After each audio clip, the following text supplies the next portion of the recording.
ప్రభుత్వ ఆసుపత్రుల్లో పనిచేస్తున్న కార్మికుల కనీస వేతనాలు పెంచాలని డిమాండ్ చేశారు కార్మికులు. ఆసుపత్రుల్లో పనిచేస్తున్న శానిటేషన్, పేషెంట్ కేర్, సెక్యూరిటీ కార్మికుల సమస్యలు పరిష్కరించాలని కోరారు. కొత్త టెండర్లను ఆహ్వానించాలని, కార్మికులకు పబ్లిక్ హాలిడేస్ అన్ని కూడా అమలు చేయాలని కోరారు. తమ డిమాండ్లు పరిష్కరించాలని కోరుతూ ఆసుపత్రుల్లో ధర్నా కార్యక్రమాలను నిర్వహించారు. ఫీవర్ హాస్పిటల్, కింగ్ కోటి హాస్పిటల్లో కార్మికులు విధులు బహిష్కరించి నిరసన బాట పట్టారు. ప్రభుత్వ ఆసుపత్రుల్లో పనిచేస్తున్నటువంటి శానిటేషన్, పేషెంట్ కేర్, సెక్యూరిటీ కార్మికులు జీతాల పెంపుదల కోరుతూ రాష్ట్ర వ్యాప్తంగా గంట నిరసన ధర్నా కార్యక్రమాలు నిర్వహిస్తూ ఉన్నారు.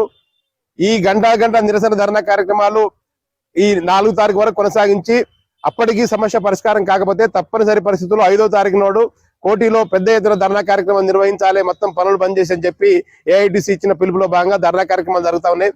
ఈ హాస్పిటల్ ఫెసిలిటీ మేనేజ్మెంట్ సర్వీసెస్ కింద 3.5 సంవత్సరాల క్రితం TSMIDC వాళ్ళు టెండర్ పిలవడం జరిగింది.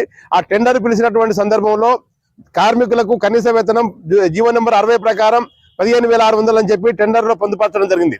కానీ జీవో నెంబర్ 60 ప్రకారం 13,600 రూపాయలు వీళ్ళ చేతికి రావాలి. కానీ అది ఆ జీతం రాకుండా కేవలం 11,000 జీతాలే ఇస్తున్నారు. దానికి గల కారణం ఇక్కడ ఉన్నటువంటి అధికారులు పిలిచినటువంటి టెండర్ లో చేసినటువంటి పొరపాట్ల వల్ల వాళ్ళకు జీతాలు తక్కువ వస్తున్నాయి.